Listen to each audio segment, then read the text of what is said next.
கடந்த தேர்தல்களில் அதிமுக பாமக கூட்டணியை தொடர்ந்து 2026இல் பாமக திமுகவுடன் கூட்டணி அமைக்கும் என்ற எதிர்பார்ப்போடு இருந்த நிலையில் பாமகவில் ராமதாஸ் மற்றும் அவரது மகன் அன்புமணி ராமதாஸ் இருவருக்கும் இடையே தொடர் கருத்து முரண்பாடு ஏற்பட்டு வருகிறது. கட்சி பிளவாகும் நிலைக்கு தள்ளப்பட்டு வழக்குகள் நிலுவையில் இருக்கும் நேரத்தில் பாமக நிறுவனர் ராமதாஸ் உடல்நலம் குன்றிய நிலையில் சென்னை அப்பல்லோ மருத்துவமனையில் அனுமதிக்கப்பட்டுள்ளார். சிஎம் முதல் சீமான் வரை அரசியல் தலைவர்கள் பலரும் அவரை சந்தித்து வரும் வேளையில் அதிமுக பொதுச் செயலாளர் எடப்பாடி பழனிசாமியும் அவரை நேரில் சந்தித்து உடல்நலம் விசாரித்தார். அந்த சந்திப்பில் அதிமுக பாமக கூட்டணியை பற்றியும் பேச்சுவார்த்தை நடத்தியதாக தகவல்கள் வருகிறது. பெட் ரெஸ்டிலும் தேர்தலுக்கு நோ ரெஸ்ட் என ராமதாஸ் அவர்கள் கூட்டணி பேசியிருக்க வாய்ப்புள்ளதா என அரசியல் வட்டாரங்கள் யோசிக்கும் வேளையில் கரூர் சம்பவத்தை தொடர்ந்து எந்த கட்சிக்கும் தேர்தல் பரப்புரைக்கோ பொதுக்கூட்டத்திற்கோ அனுமதி அளிக்காத நிலையில் பாஜகவின் தேர்தல் பரப்புரைக்கு அனுமதி அளிக்கப்பட்டுள்ளது. தமிழக பாஜக தலைவர் நயினார் நாகேந்திரன்,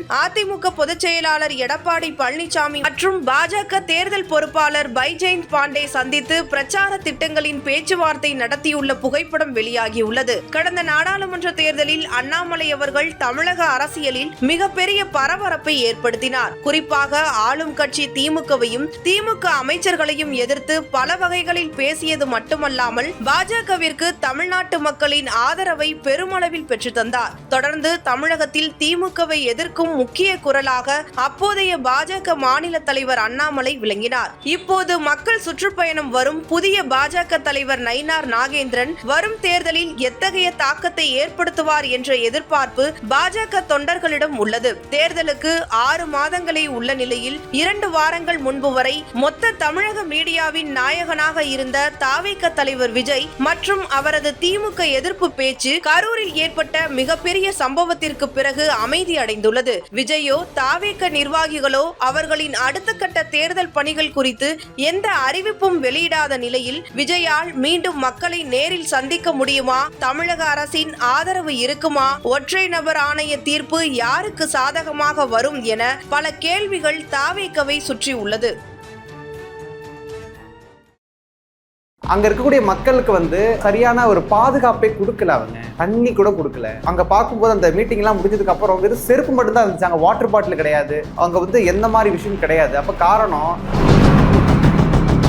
எடப்பாடி பழனிசாமி கலந்துகிட்டாரு. அந்த நிகழ்ச்சியில 15,000 பேர் கலந்துக்கிட்டாங்க. எந்த அசம்பாவம் எதுவும் நடக்கல. இவங்க கூட்டத்துல 27,000 பேர் கலந்துருக்காங்க.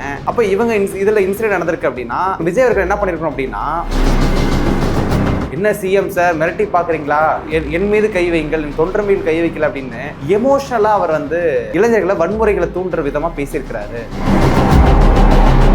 விஜய் அவர்களுக்கு ஆதரவாக அதிமுக பிஜேபின்னு கவசமா செயல்பட்டு வராங்க. அப்போ விஜயை இயக்குவதில் பிஜேபி தான் பின்புலமா இருக்கு.